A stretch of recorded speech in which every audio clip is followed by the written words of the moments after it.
think we're rolling. We're on. We're in this little box here. Take 19. Now you know why people have to be so close when they're doing video things. Hi. If I look over here, my eyes look really weird, but I got to look at the camera. So Yeah, exactly. Yeah. So we're here today with my good friend Terry Vick. I guess you're my good friend. I don't know. Well, I've been to the altar a few times, but I have made that statement. Thanks so much for joining us today. We're adding more tools to the Teacher's Toolkit. You're from Des Moines. How do you spell that? CEDARRAPIDS. Cedar Rapids? Cedar Rapids, Iowa. Well, you're from Des Moines. I was originally from Cedar Rapids. I moved to Des Moines for many years. That's where we met. I was there when we met. But I've moved back to Cedar Rapids, been in that area for the last 5 years. Trying to outrun the bill collector. Exactly. Now, your forte, of course, is drama ministry. That's what you do mostly. But you still do so much with children's ministry as well. I mean, how do you connect it? What is your connection to that? Well, I don't really call myself a children's minister. Or children's evangelist, I should say. There's so many really, really good ones out there that know how to bring the kids to the altar and work with them. And I can work with kids at the altar. I've done children's ministry, but it's not my specialty. I would call myself more a children's educator and an educator of educators. Exactly. My first love has always been teaching. When I was in junior high school, 12 years ago, never mind. When I was in junior high school, my mother went to college, and she had a couple of classes that she had troubles with, math and sciences, and she had me help her to teach her how to learn the stuff, if that makes sense. So that was my first introduction to teaching, and I fell in love with it. I did it in various forms throughout high school and beyond.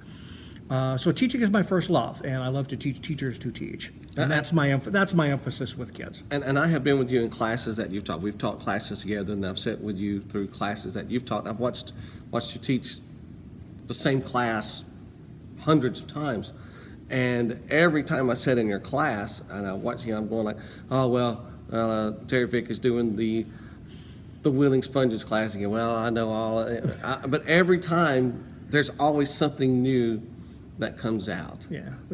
I think a lot of that is because what I enjoy doing is trying to get things from other people, and when they have questions or when they have problems, we discover new things to work with. And I think a lot of where that new stuff comes from. Now we're talking today about creating willing sponges. Correct. What kind of crazy title is that? What do you mean, create willing sponges? One of the things I do at the beginning of this class that it's called Create Willing Sponges is I ask them to define two words. One is teach and one is learn. And most of the time they come up with the Webster Dictionary type of answer to give or to show or to illustrate. And that's not the paradigm I like to use in the teaching format. I'm here to educate. Yeah, I'm here to educate, exactly. Yeah. But that's too teacher-centric for me. My desire is for the kids to want to learn the subject. I want them to absorb willingly, and that's my two-word definition of the word learn, absorb willingly. Wow. And teach means create willing sponges so that those sponges can absorb willingly. So that kids soak up stuff so easily. Well, my kids, my daughter Bethany, she reads everything she gets her hands on. Yeah. She knows. She's got this series of books. She knows every character, every plot, every something happened to one of the characters. She comes in, she's distraught. Dad, you're not going to believe what happened to this character. And I'm like, yeah, okay. Yeah. And then Brianna. She's into Minecraft, the computer game. She knows all the characters and how to build she knows it all. She can, that's the stuff that they're absorbing. Exactly. But if you had taken all the characters, the list of all the people in Minecraft, and just made a list, and at the beginning of the year said, okay, 2 months from now, we're going to have a test, and on that test, I want you to write down the name of every character and what their power was and what city they lived in and who they killed. Without them playing the game, they would not have absorbed it willingly. They may absorb it enough to pass the test, but it wouldn't be absorbed to the point of maintaining it. Well, it's fun. It's fun, exactly. And that's what I want Sunday school to be. I want Sunday school classes or super church or whatever it is format you're using. I want what you talk about to be presented in such a fun way that they're going to absorb that information freely. Big series, Harry Potter. There are kids who are 5, 6, 8, 10, 12 years old who can list all the powers, all the cities, all the different countries. Or And the houses. the houses, yeah, and all the different names. And those are not easily, it's not Smith and Jones. I mean, they're weird names and weird countries. And they can list all, they can tell you, they can take a map of Middle Earth and tell you where all the different creatures live. But they can't tell you 5 kings of the Bible. They can't tell you all the different judges and what they did. Now there are some adults out there going, I don't think I know 5 kings of the Bible. Exactly, yeah. Because we don't absorb it willingly. Oh, we may read through the Bible in a year, and great to do that, but that's not absorbing the Word of God willingly. It takes time. It takes study, and makes it enjoyable. And that's what I want Sunday school to be. I want them to learn without realizing they're learning. And I do tests in my class. I mean, I do tests, I do games, but even the tests are fun. Yeah. They're done through games, but I find out if they've absorbed it that way. So what is a game that you would create, or what's a game that you would do that would be fun as far as learning? Well, one game I play with and this is more of a review game, because I have different kinds, games for teaching and games for review. I love to do it with junior high and up, is we play a simple version of Jeopardy. And Jeopardy is where you give them the answer and they have to come up with a question that tells you that they know what that answer refers to, right? And I make a board, and it's 10 point and 20 point and 30 point or 500 point or whatever you want to do for each one of the questions. And I'll have 6 different categories. For example, women of the Bible could be, category 1. I'll take women of the Bible for 300. Exactly. And then you'll flip it over and it says Deborah. And they'll have to go, and they've got to come up with an answer like one of the judges of Israel. Okay, now they know who Deborah was. The next one might be Mary Magdalene. Okay, so whatever the answer is, they have to come up with it. Well, the whole Jeopardy game that we play, I play about once a quarter with that group, is based off what we've taught or worked with over the last 3 months. So now they know that Jeopardy's coming up, and they know that there's prizes, and those prizes could be peanut M&Ms. It doesn't have to be any big deal. But they know those prizes are coming up, so they learn that stuff knowing eventually the game is going to be there and they're going to want to win it. I've watched it was my brother-in-law, as a matter of fact. He was teaching, he was doing something very similar to your Jeopardy, and they would give the right answer, and he would take M&Ms and just throw the M&Ms. Correct. Exactly. I like to do that with little stuff like an M&Ms or actually I like Tootsie Rolls because they're already wrapped up in paper, and if they hit the floor, no big deal. But I'll toss Tootsie Rolls into the crowd if they answer a question. It might be wrong, but I'll say thank you for answering, because I want the kids to feel free to answer a question, to get over that shyness of it might be wrong, but I'm going to answer anyway. Right. Another game I like to play, and I did this with in this one class of Sunday school teachers. I got another story to tell too. If I can remind me of it. This game I played with Sunday school teachers. I took all the books of the Bible, all 66, and I put them on pieces of 3x typing paper, full-size typing paper, and I just strew them all over the floor. So we came back from a break, and there were 66 pieces of paper just all over the place. And I told the teachers, go stand, put your foot on one, and if you can reach, put your other foot on the other. I said, okay. And there's like 25 teachers at the class. I said, okay, now, what I want you to do is how quickly can you put those books of the Bible without putting your feet on the tile floor? So they had to shuffle and they may have Genesis in one foot and Malachi on the other, so they had to, move together so they could step from piece of paper to piece of paper, and it was fun. It was a fun game to Yeah. play, as they had to step around each other, and of course, then some of them had a hard time doing it because they didn't know where they all were, But we were playing the game, and by the time it got done, we found out who knew what. I'll do that with kids, with any list.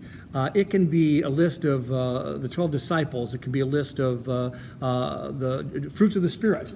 I do it with. I like the thing that you did with the cards, like you're trying to get kids to learn the books of the Bible. Right. Like with the judges. Is that what you said that you did? Well, you can do it with any category. You can do it with the whole Bible. You can do it with just with the Old Testament prophets. You can do it with the epistles, the whole New Testament. Just any category you want to work with to start.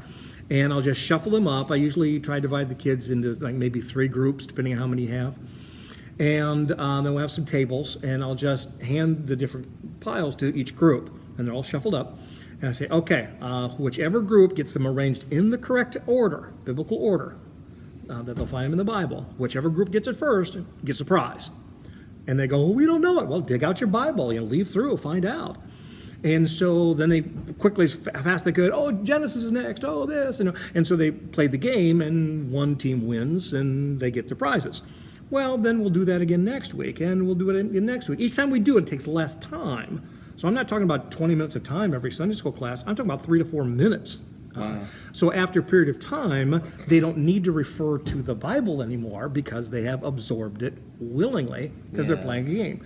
If I had started week 1 and said, okay, by week 7, we're going to memorize all the books in the Bible, that's a chore. Yes. It's not fun.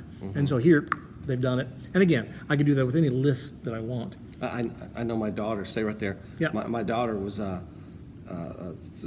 was some program that was on, and somebody was like, name the 5th book of the Bible.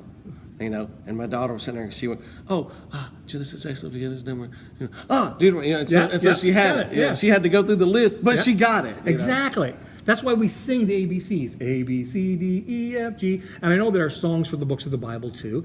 That is kind of what I'm talking about, making it into a game. Why not? We talk about Bible memorization. I'm going to get back to this game thing I was talking about before. But here's my absorb willingly concept. Bible memory verses. You tell your children, here's the Bible memory verse, come back next week and you'll get a star for memorizing it. And on the way to church, Mama is trying to, teach it to you on the way to church next Sunday. You're going to learn this Bible exactly. verse. Oh, it's so fun. So why not, and this is great, especially with older groups, is why not have your Sunday school class make a song? Give them instruments, and they can be, kazoos. I don't care what they are. It can be 2 pans they hammer together. Maybe somebody in the class plays the guitar or saxophone, flute. I don't care. Yeah. But why not create a song? Take a Psalms, and not one that's known well. Take a Psalms 42, and then they can take it and they have to create a song to that, which they will eventually sing. If not in big church, maybe go to one of the other Sunday school classes and teach it. Maybe to a nursing home and sing it, so that they have the opportunity to sing this song. Well, what they don't realize is that they've memorized the psalm by creating the song. Exactly. I did that with dowel rods with my Sunday school class one time. It wasn't a class so much as I had about 20 minutes of pre-class. I had all the kids together, and we're talking 5 through 12-year-olds. Then they would split up for Sunday school. So I had them for about 20 minutes. And I taught them a dowel rod piece, which for those of you who don't know, it's a stick about 3 feet long, and as the song is placing, you use imagery with the sticks to help tell the story. Related to sign language, but not the same thing. So we taught them a dowel rod piece. They actually presented it in big church, and that was great. They wanted to do another one. I said, okay, let's take a different tact. And I said, let's take a look at the book of Genesis, the first chapter. In the beginning, God created the heavens and the earth. I passed out dowel rods. Of course, you got to be careful. You got to handle this with wisdom. You know? Yeah. First It's a thing, sword, yeah, yeah. exactly. Yeah. So there's rules with that. Anyway, so I handed all the kids dowel rods, and I said, I want all of you individually to create something to that verse. In the beginning, God. So they all were doing something, and I chose which one I liked the best, and we all learned that one. Verse 2, verse 3, verse 4, verse 5. So we went through the whole first chapter of Genesis. And my intention was I was going to narrate this upstairs in Big Church, because we were in the basement. And as I narrated, they would do the dowel rod piece, like you would normally do it to a song, but my narration. Well, I went over to help somebody. We had it all done, but we were kind of practicing and perfecting the movements. And I went over to a child, kind of helped correct a couple things. And during the correcting, I sort of quoted the scripture. And I wasn't quite exact, just sort of quoted it. And the kid turned to me and goes, that's not how it goes. How what goes? Well, how the verse goes. Okay, how does the verse go? And he quoted the verse back to me. And I said, can all of you do that? Oh, yeah. I said, well, can you do the whole thing? They quoted the entire first chapter of Genesis to dowel rod stuff. And I wasn't even planning on that. But they absorbed it willingly by doing the mime thing.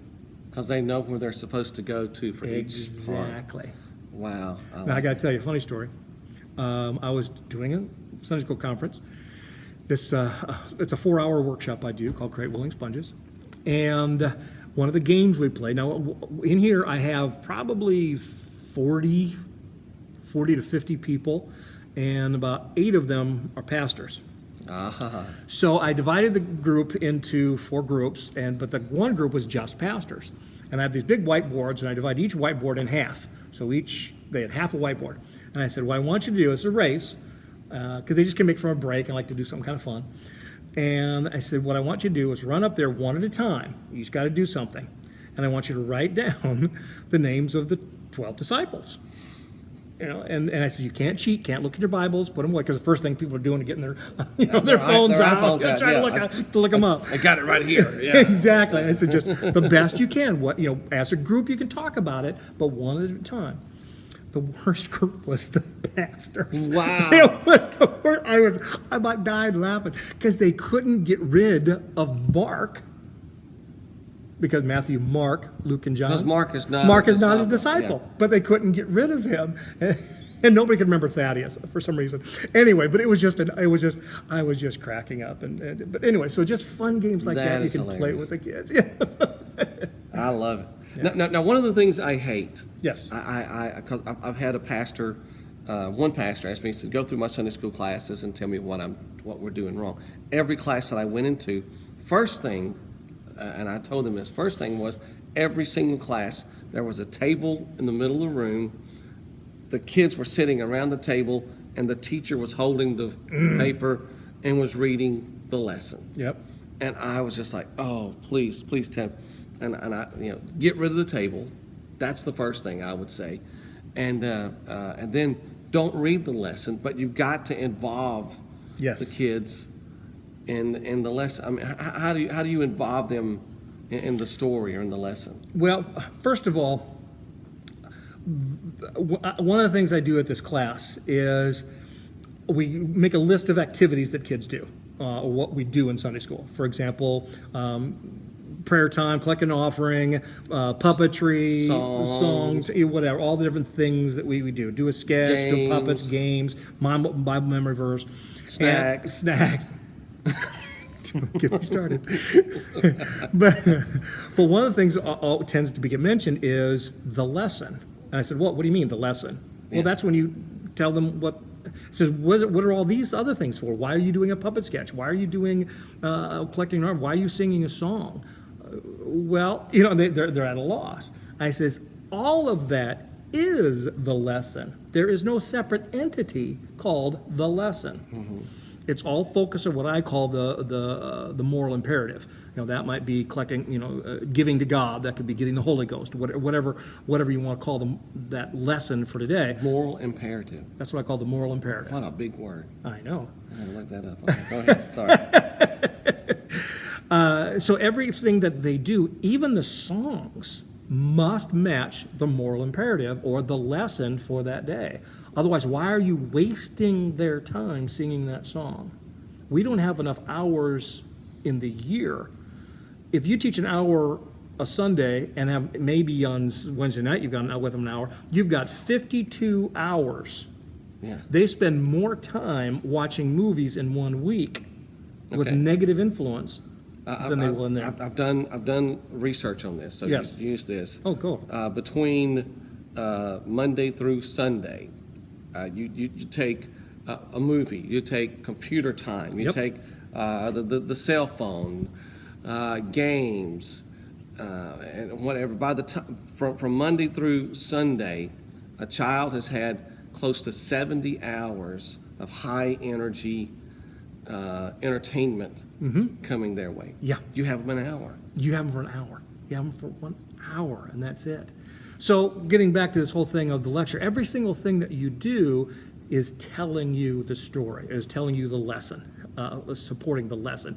Even the way that you collect an offering can do it. Your snack time can do it. It takes effort, takes creativity, but it can be done. So how do I involve the kids? If we have an hour, I know some people only have 40 minutes, but let's say you have an hour. Out of that hour, I like less than 20 minutes being teacher-focused activity. For example, if I am actually telling a story, that's a teacher-focused activity. The children are watching. They're not doing anything specific. They're not involved in it. They're not directly involved. Nothing wrong with telling a story. I love them. Yeah. But if that's all of that, especially if they're sitting there reading some lesson thing to Oh, them, no, don't do that. that's a killer there. But if they're watching a puppet show, I love puppet shows. I think they're great. They're fantastic. But less than 20 minutes can be used of that time in the way I instruct. I want the kids to be directly involved with whatever's going on as much as possible. So out of the 1 hour, 40 minutes should be things like playing a game, doing sketches where the kids are playing the parts, telling an interactive story. So as you tell the story, they actually become characters in the story, or they respond to you within the story. I've written ones for that whole purpose. Now, how would you get them involved in the story in different parts? Okay. Take a story and involve the kids in it. Okay. Well-known story, obviously, Daniel and Lion's Den. In Daniel and Lion's Den, we have main characters that we know about. We have Daniel, we have King Nebuchadnezzar, we have the lions. But there's other people that are going on. There are the guards that take and throw him in. There is the servant girl that is fanning the king as he's watching this activity. Oh, I didn't think about her. Yeah. So You know, there she's- is the piece of stone or whatever the cover is that has to be moved aside. There are the rock walls that create the lion's den. So there's all different things that are there. There's what about Daniel's, Shadrach, Meshach, and Abednego? We hear about them at the beginning, but were they watching there? Were they around at that time? Did Daniel? We don't know if Daniel was married or not. Did he wife? Did he daughter? Who was there? Yeah. Okay. So we have all these things or people that the students can become and help us tell the story. So as we start the story, I'm going to say, okay, I need somebody to play the part of Daniel. I need somebody to be one of the lions. Oh, I need somebody to be the other lion. And now you two lions, you don't like each other. Yeah. You know what I mean? Yeah, okay, because you took his meat and I didn't need to. And then I'm going to have the guards. So as we're telling the story, we have everybody up and they're active. And maybe I don't bring up a lion, but I'm going to have all the kids be the lions. So at a certain point, I say, now all you guys are lions. Now I've used a lot of you for other things, but if I haven't used you yet, you're a lion. So when I say roar, what am I going to hear? And of course, all the kids roar. Yeah, So we tell the story and we do this and we do that. Now all the lions are quiet. Angels came down and shut their mouths. All the kids put their hands in their mouth. So that's just one fun way of telling a story. Another way that I'll do is I play a game called Statues. Okay. I've played this before with you. This is awesome. Yeah. So I usually just start generically just to learn the game. I say, I want everybody to stand up, and now a statue doesn't move. So this isn't, they're not moving during this game. They're taking a pose. And so I teach them how to do this. Now, when they stand up, do you leave them in the seats? Do you put them in a circle? Do you bring them to the front of the room? What do you do? I like empty space, so let's get the chairs out of the way. They could be grouped. Usually they start down sitting on the floor if they want to, depending on their age group. They might be all over the room, just depends on your setting. But if they're sitting in chairs, that tends to be limiting. But with certain kids, it's actually better to keep them in chairs. Tied down, duct tape. Exactly. So you know your kids. But if you can, I prefer to have empty space to use it with. So they got, or if you can have the chairs in one area, and if your room's big enough, you bring them to the front of the room. That, of course, is an option. And that's another thing that I use to use the whole room. Mm-hmm. So anyway, so go ahead. Yeah. So statues. So I'll teach them, okay, imagine that you are a statue of a chair. So everybody becomes a chair. There's no wrong. They just become whatever they want. And of course, there's a lot of kids look at others and they mimic what other people do. Then what I'll say is, okay, I want you to become I'm a an chair. easy chair. You're an easy chair. There you go. All right, I want all of you to become a fishing pole. I want all of you to become a cloud. You know, and if they want to move around, and there's another game where I play where they can do that. It's a version of statues, but mostly I don't want them to stand still. So freeze as this thing. Become a statue of your mom at work. Oh, wow. Or dad at work. Become a statue of the pastor preaching. You know, so I teach them just to play statues. Then I will take them on a biblical journey. I will tell them the story of creation. And as I tell the story of creation, I stop and I'll raise my hand. When I raise my hand, I want you to become the last thing I said. So God created the heavens and the earth. So they all try to become circles, you know. And then he did this, and he created the sun, you know. Then he created cows, you know. Then he created, you know. So they all become those things. Or maybe it's Mary and Joseph's journey to Bethlehem. Oh, I didn't have the baby yet. Didn't have the baby yet. Okay, I'm sorry. Didn't have the baby yet. You know, but there's the donkey. There is the robber that was hiding behind the tree. That was, you know, being careful because there were birds flying over. So I. There's no robber in the tree. No, there's no. I know. This is where This is where you fill in all the gaps that are not given to you. You don't say anything wrong biblically. Be very careful of that. But you can add all these obscure things. You take creative license. You take creative license with it. So the kids become the part of it, and that's really fun to do. And you're involving them. Yep. In the story the whole time. Yep. I'm not going to go into it here, but if you want to see the whole story, go into my teacher's toolkit about the teacher that had the aluminum boat in the middle of his classroom. He had the kids get in the boat, and he was Jesus. Oh, there you go. On the storm. Cool. It's really cool. You got to check out the teacher's Wow. Cool. toolkit to see the whole story. That is cool. Yeah, that is cool. But you're constantly involving them in the story. Absolutely. The kids have to be doing something. I talk about in the class too that we have 5 senses. Okay. All right.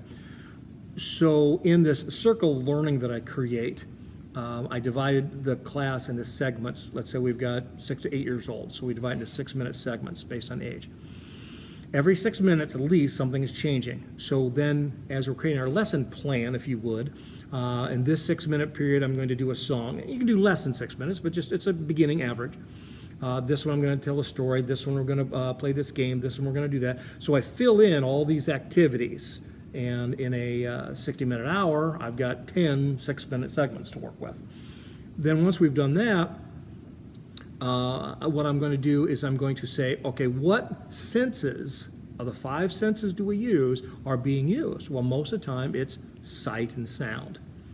And I strive on every lesson to make sure we touch base, no pun intended, touch base with all 5 senses. I want to make sure they smell something other than my shoes. I want them to taste, and this is where we can take advantage of the craft. Yeah. I want them to taste something. I want to smell, I want them to see, I want them to hear, I want them to feel. Consciously using those 5 senses, because the more senses we use, the more they're going to absorb that lesson. And the most powerful sense that we have that is related to memory is the sense of smell. Because when we smell something, it creates a more vivid memory. But how do you create that sense of smell? Well, it takes some creativity. It takes some lemon drops. It takes some stabbing some melons into the ground when you're telling the story of Jael and Sisera. And so you can create that sense. It's possible, but so it's another way to involve them. So touch those senses. the I'll senses. say this on the clock. You and I both have talked about this. There's a clock that we use, that we create.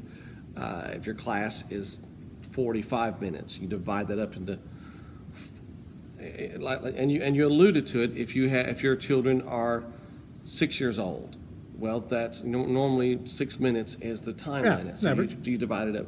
If they're 7-year-olds, 7 minutes. If 15-year-olds, teens, a little bit longer blocks.